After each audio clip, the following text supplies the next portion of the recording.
¿Has amado tanto a alguien que estarías dispuesto a desafiar el cielo por él? Lorenzo sí. Amó a su madre con tal intensidad que se atrevió a desafiar el juicio de los dioses. Pero, ¿puede el amor redimir todos los pecados?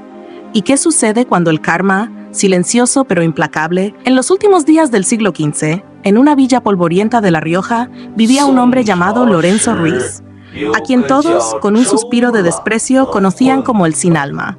Tenía la astucia de un zorro y la frialdad de un carnicero. Nadie confiaba en él.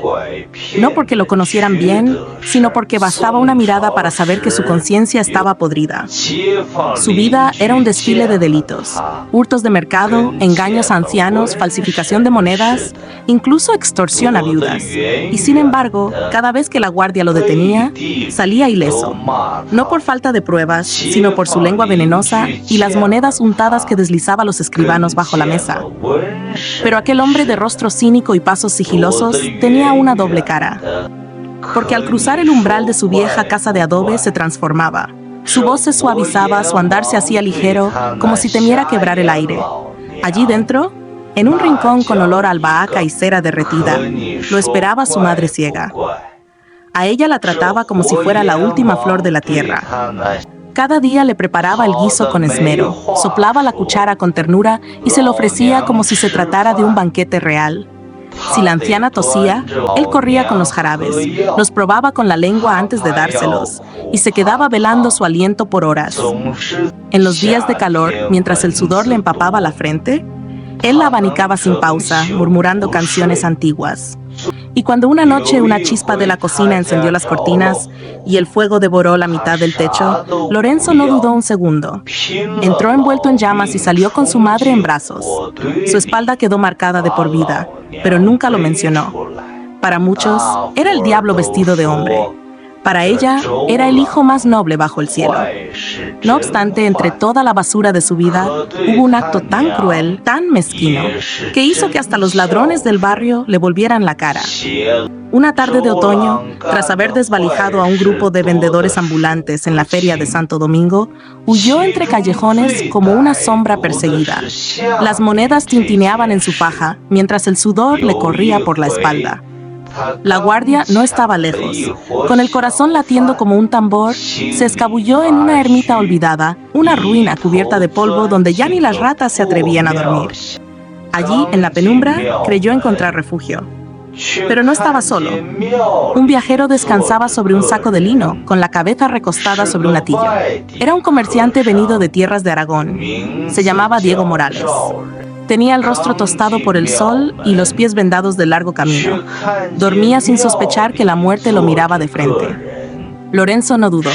Sus ojos brillaron como los de una hiena. Lorenzo estuvo a punto de marcharse, pero sus ojos, al tropezar con aquel gran bulto cubierto por una manta tosca, se clavaron como cuchillas sobre el botín. Algo en su interior, más viejo que su propio nombre, se encendió con una llama oscura.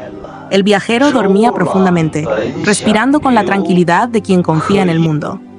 Lorenzo se acercó en silencio, tomó una piedra del suelo húmedo de la ermita y sin vacilación la estrelló con furia en la nuca de Diego. El golpe fue seco. El cuerpo se estremeció, luego quedó inmóvil, como si el alma se le hubiera arrancado de raíz. Ni un lamento, ni un suspiro. Solo el eco hueco de la traición llenando el espacio sagrado. Con las manos aún temblorosas, Lorenzo rompió los nudos del fardo. Lo que encontró superó incluso sus expectativas más codiciosas. Puñados de monedas de plata, aún brillando como si acabaran de ser acuñadas. Anillos de oro, una cadena con una cruz incrustada de esmeraldas. Pero no fue la riqueza lo que le hizo contener la respiración. Entre los objetos, cuidadosamente envuelto, había un retrato. Una joven de cabellos negros, ojos serenos y una sonrisa casi mística lo observaba desde el papel. Detrás, escrito con caligrafía limpia, un solo nombre: Isabel. Aquella imagen no solo le robó el aliento, le despertó un nuevo deseo. Ya no era solo el dinero lo que quería, era a ella.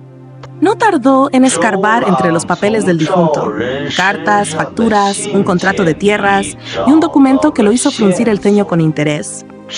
Allí estaba la dirección de la esposa de Diego, doña Elena, y su hija. Vivían en una aldea a 2 jornadas de camino. No lo dudó. Se vistió con las ropas más limpias que tenía, llenó una bolsa con parte del botín y partió con paso calculado hacia su siguiente farsa. Cuando llegó al pueblo, el sol caía detrás de los viñedos como una moneda de fuego.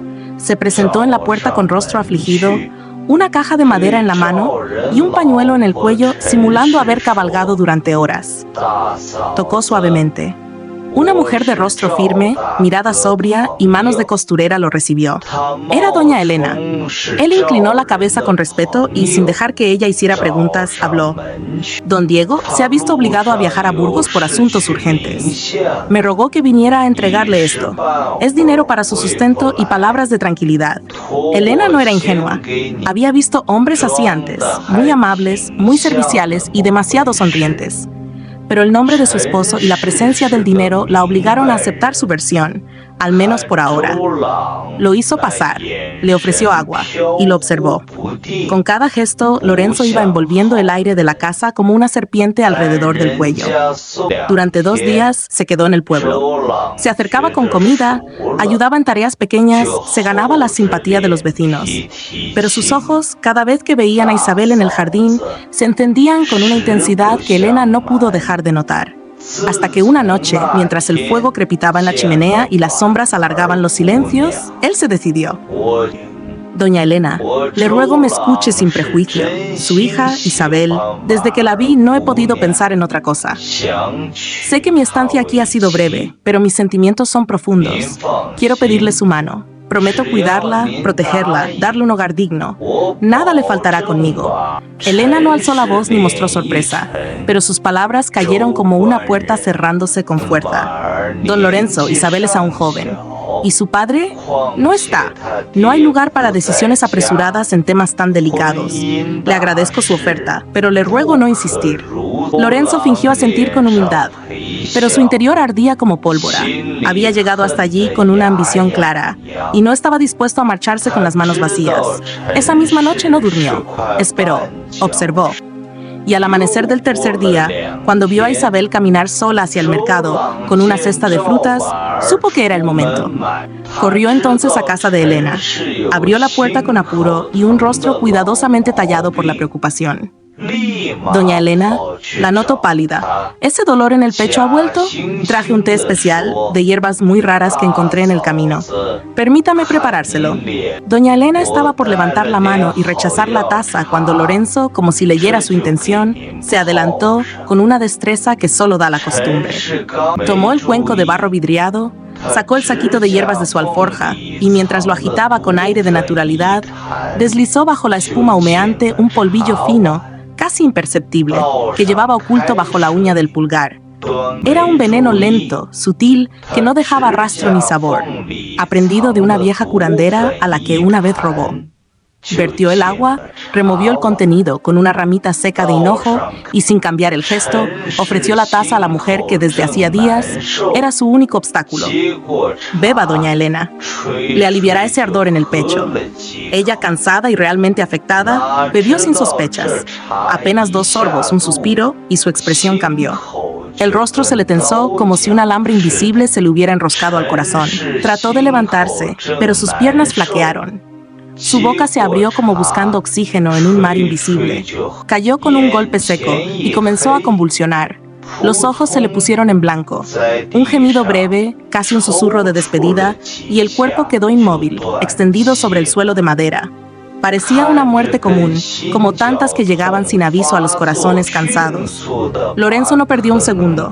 Reunió con cuidado las ramas usadas, limpió el borde de la taza, la colocó de nuevo entre las demás como si no hubiera sido tocada y desordenó ligeramente los cajones cercanos para simular un ataque de ansiedad o búsqueda de remedios. Luego abrió la puerta trasera, se escabulló entre los muros y esperó a prudente distancia, con la tranquilidad de quien ya ha cerrado un capítulo. Al poco rato, Isabel regresó del mercado. Traía un par de naranjas, un racimo de cebollas y una barra de pan. Entró silbando una tonada simple hasta que la vio vio. Su madre yacía tendida con el cabello revuelto y la mirada perdida en el techo. El cesto de frutas cayó de sus manos. Corrió hacia ella, se arrodilló y al tomar su pulso supo lo inevitable. Gritó, lloró.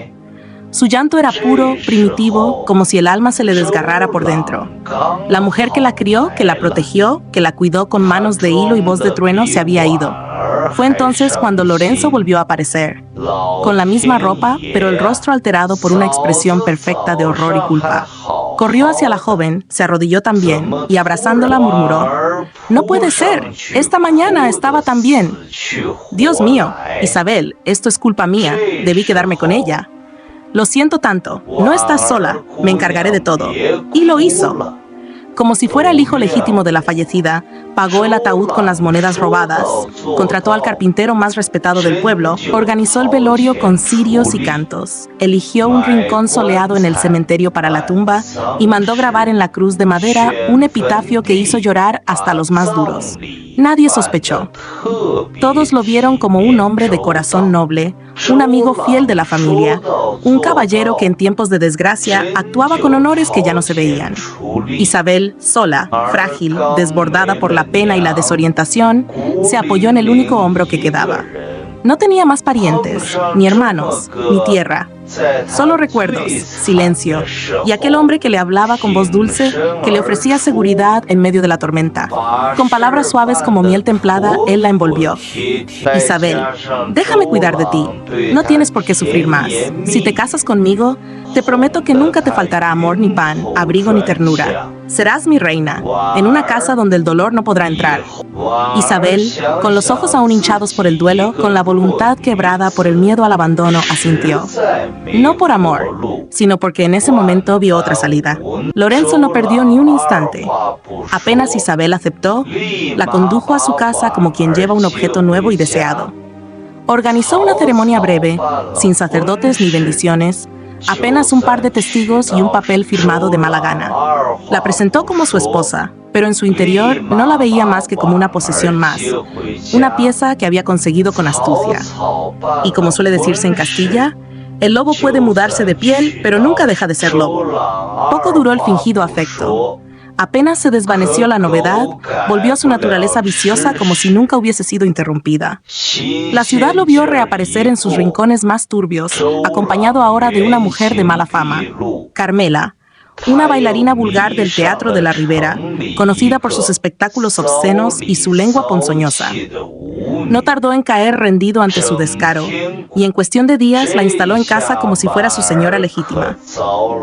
Para Isabel comenzó entonces un infierno que ni en pesadillas habría imaginado. Carmela, consciente del poder que tenía sobre Lorenzo, convirtió cada día en una tortura. La insultaba sin descanso, la llamaba ceniza de desgracia, hija del mal fario, la que mató a sus padres. No pasaba un día sin que la empujara, le arrojara agua sucia o le prohibiera sentarse a la mesa. Y Lorenzo, lejos de detenerla, se sumaba a la humillación como un verdugo complacido.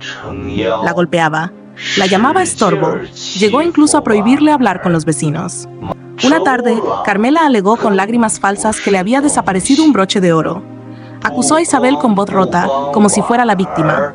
Lorenzo, enceguecido por la rabia, ni siquiera escuchó defensa alguna. Se abalanzó sobre Isabel, la tomó del cabello, la arrastró por el suelo como una muñeca rota y la golpeó con furia. «Maldita seas, desde que te metiste en mi vida, no he conocido más que ruina. Mañana mismo te vendo al burdel de la plazuela. A ver si alguien se atreve a soportarte». Esa noche, Isabel permaneció sentada en la esquina del corredor, abrazando su soledad como a un niño muerto. Llevaba puesto su viejo vestido de bodas, deshilachado en los bordes. Lo había guardado como recuerdo de una esperanza que nunca llegó. Con la mirada vacía, atravesó la casa, bajó las escaleras del patio sin hacer ruido y caminó hasta el pozo de piedra. Sin rezar, sin dudar, se lanzó al abismo con la dignidad de quien ya no teme al dolor. Y como si el universo hubiera estado aguardando ese instante, la justicia invisible comenzó su obra. Pasaron apenas semanas cuando Lorenzo cayó enfermo. Al principio fue solo un mareo, luego un dolor en las articulaciones, hasta que su cuerpo, que había sido tan robusto, tan seguro, se volvió un saco de huesos. Lo que los médicos describieron como una fiebre misteriosa no tenía nombre ni tratamiento. Ningún brebaje funcionaba, ninguna oración aliviaba. Cada noche era una batalla contra un fuego interior que lo devoraba, y cada día una rendición más ante el miedo. Una madrugada, entre sudores fríos y espasmos, Lorenzo tuvo un sueño que lo petrificó. Soñó que su alma era arrancada de su cuerpo como una sombra despegándose del suelo. Fue arrastrado por fuerzas invisibles a una sala vasta, sin ventanas ni luz natural, donde el aire helaba incluso los pensamientos. En el fondo, un trono de huesos, y sobre él el Señor de la Muerte. Su mirada era un abismo. Frente al trono, una balanza gigantesca colgaba del techo. A un lado, un demonio de rostro azul comenzó a vaciar, uno por uno, los crímenes de Lorenzo. El asesinato de Diego, el engaño a Isabel, los golpes, las mentiras, las traiciones, los abusos. Cada pecado era un peso negro que caía sobre el platillo izquierdo, haciéndolo descender como una roca en el mar. Cuando ya no quedaba espacio para más maldad, el demonio se detuvo.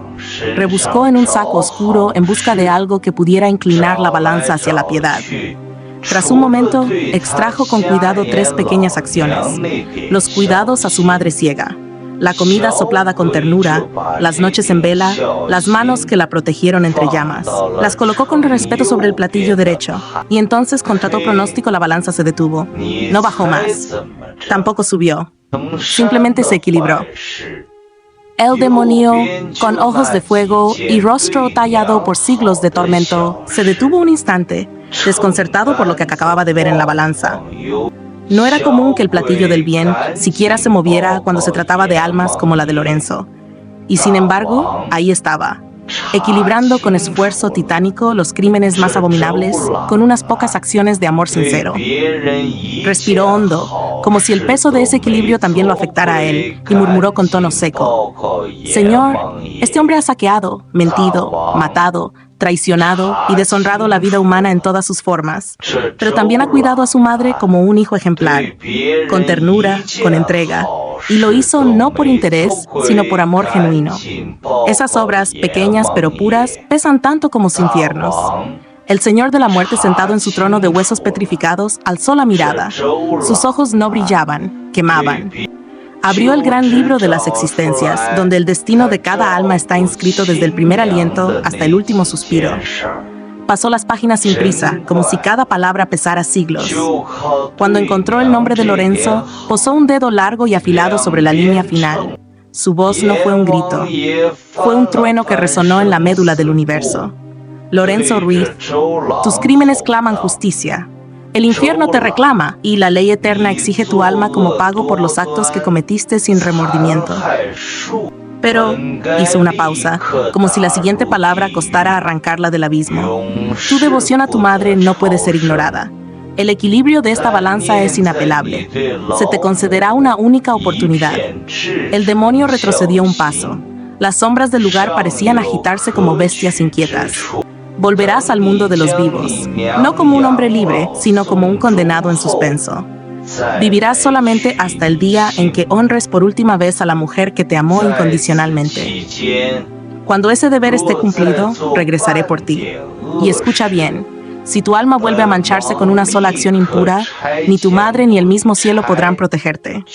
Con un gesto del Señor, Lorenzo fue arrojado violentamente fuera de la sala infernal. No cayó, fue escupido hacia la vida con la velocidad del rayo. Despertó en su cama, empapado en un sudor helado que le calaba hasta los huesos. Jadeaba como un animal herido. El corazón le martillaba el pecho con tanta fuerza que pensó que el sueño lo había seguido al mundo real. Pero no era un sueño. Todo lo que había visto, todo lo que había oído, era verdad. Desde ese día, su existencia dio un giro absoluto. Donde antes reinaban el vicio, la traición y el deseo, ahora reinaban el silencio, la humildad y el arrepentimiento. Se encerró en casa. Dejaba pasar días sin hablar con nadie, salvo con su madre. Le cocinaba como en los viejos tiempos, le leía poesía al oído, le acariciaba las manos agrietadas por los años y las penas. Cuidó cada minuto de su salud como si la vida de él dependiera de la de ella. Y de hecho, así era. Durante un año entero, no conoció el descanso. pero tampoco cometió ni una sola maldad. Era como si cada paso que daba estuviera vigilado por la sombra de la balanza, hasta que un día la anciana cerró los ojos. Fue una muerte serena, sin dolor. Lorenzo la encontró dormida en su lecho, con una expresión de paz que nunca antes había tenido. No gritó, no lloró, solo cayó de rodillas, entendiendo que el plazo se había cumplido. Ese mismo día compró el ataúd más digno que el dinero pudiera pagar. No contrató a nadie para cavar la tumba. Lo hizo con sus propias manos, con los dedos en carne viva, sin quejarse. Él mismo lavó el cuerpo. Lo vistió con un vestido blanco que su madre había guardado desde su juventud y lo colocó en el ataúd con una reverencia sagrada. Acompañó el cortejo fúnebre hasta el cementerio, caminando descalzo como penitente. No aceptó ayuda, ni para cargar, ni para llorar. Cuando bajó el ataúd al hueco abierto, se arrodilló junto a la tierra, juntó las manos temblorosas y recitó una oración. El cielo, que había estado gris toda la mañana, se oscureció de pronto con una densidad inusual. El aire se volvió espeso, cargado de presagio. En el instante en que se incorporó del suelo, después de echar el último puñado de tierra, un rugido partió el firmamento. Un trueno desgarrador lo paralizó. El relámpago cayó como una lanza divina, directo a su cabeza. No hubo gritos, no hubo tiempo. Su cuerpo cayó rígido, carbonizado al instante, frente a la tumba aún fresca. Los vecinos, que habían acudido a darle el último adiós a la madre de Lorenzo, presenciaron la escena con los ojos abiertos como platos. Algunos gritaron, otros huyeron. Todos, sin excepción, temblaron. Las campanas del pueblo tocaron solas esa tarde, y antes de que cayera la noche, la noticia ya corría por todas las calles empedradas. Lorenzo ha muerto fulminado por un rayo justo después de enterrar a su madre. Las voces se mezclaban entre incredulidad y temor, pero había una frase que se repetía en cada esquina, en cada boca, con una convicción escalofriante. Fue justicia divina, porque por mucho que ames a tu madre, cuando tu alma está manchada de sangre y pecado, el cielo lo recuerda. Y cuando llega la hora, no hay perdón que te salve. Lección de vida: el amor no borra el karma. Esta historia nos deja una enseñanza profunda. El amor filial es una virtud sagrada, y cuidarla es un acto noble que puede suavizar incluso los destinos más oscuros. Pero el karma no se borra con gestos aislados. Las malas acciones, por más que las intentemos cubrir con buenas intenciones, dejan huellas en el tejido del universo. Lorenzo amó a su madre con devoción, y eso le concedió una segunda oportunidad. Pero no pudo borrar una vida entera de violencia, crueldad y pecado. Porque en la ley del universo, cada acción tiene su peso, y cada deuda su hora de cobro. Así como las flores no pueden crecer en tierra envenenada, el bien no florece en un corazón que no se ha purificado del todo. Por eso, no esperes al final para arrepentirte. No dejes que una chispa de bondad se ahogue en un océano de mal.